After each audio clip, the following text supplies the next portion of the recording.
Hello everyone, welcome back to the Single Combat Network. Today we are talking about Tyson Fury versus Francis Ngannou. Before I get started, this is not a hate video on Tyson Fury.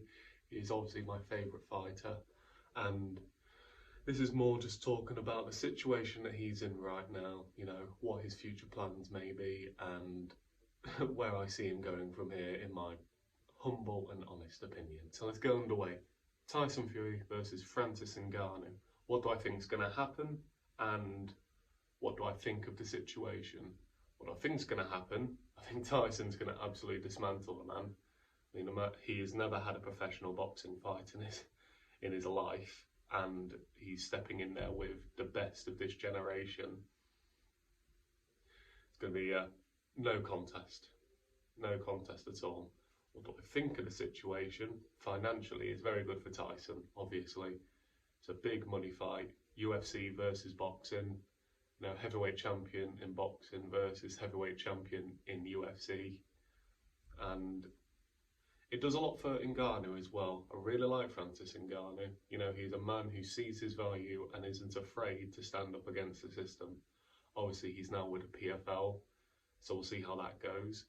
And I'm very happy that he has managed to secure a Tyson Fury fight, because now he is set for life.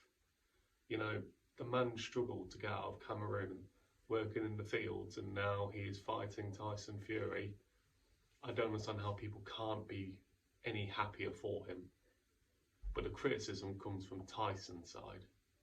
Obviously, we're wanting to see the undisputed fight with Alexander Usyk, and you know, you can blame Usyk, you can blame Tyson, mostly Tyson, I must be honest. Tyson, favourite fighter, but Usyk is not the reason why that fight did not happen.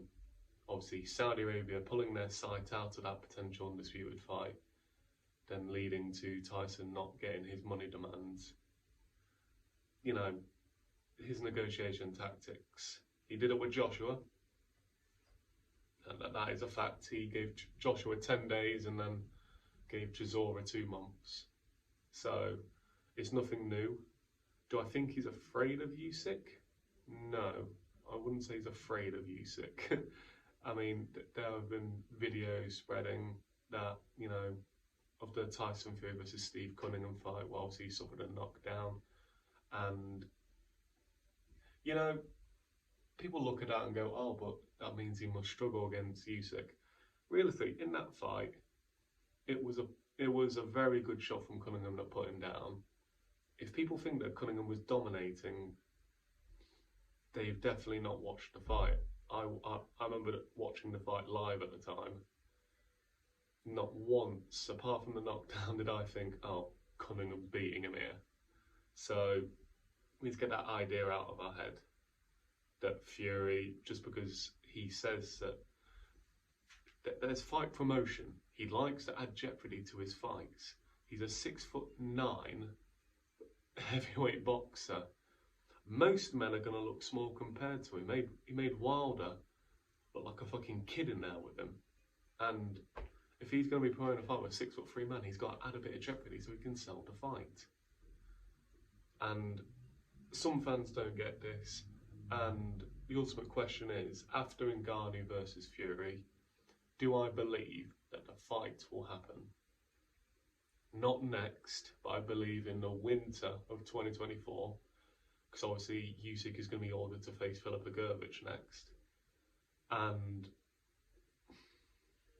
I could see Fury fighting the winner of a potential, whether it's, you know, Deontay Wilder, Andy Ruiz Jr., or Deontay Wilder versus Anthony Joshua fight.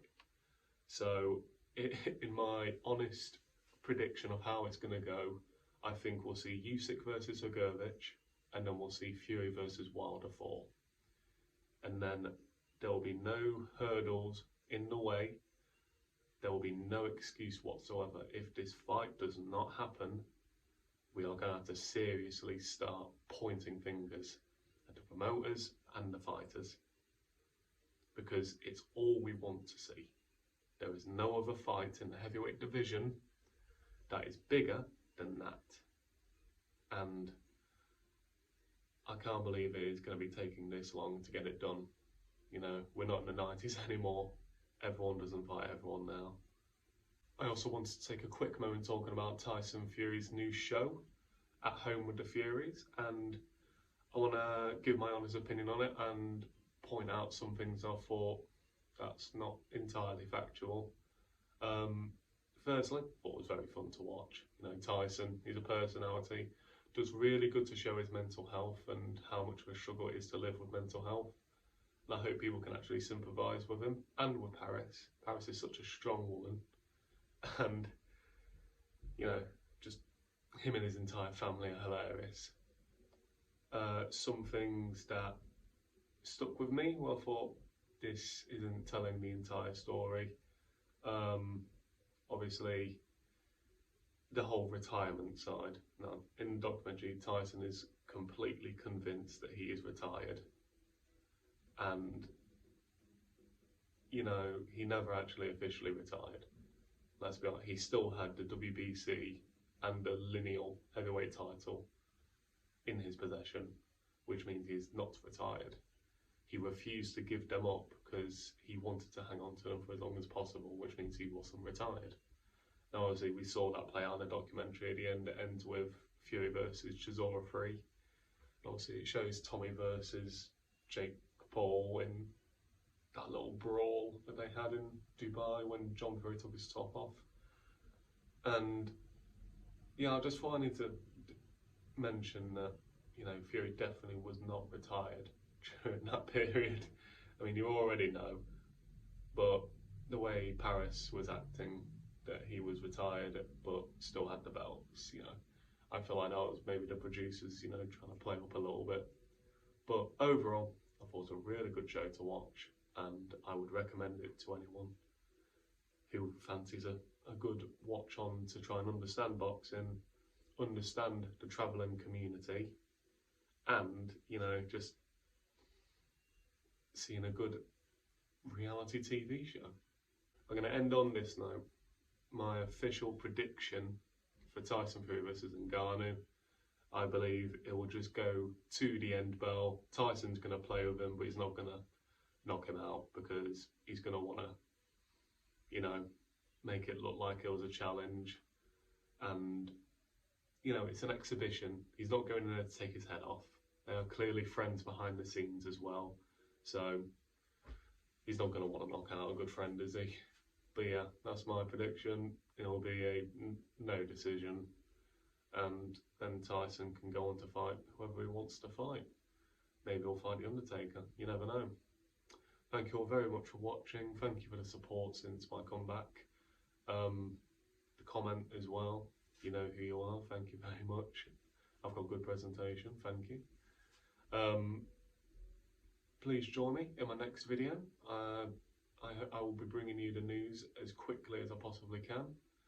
Thank you, and I'll see you in a bit.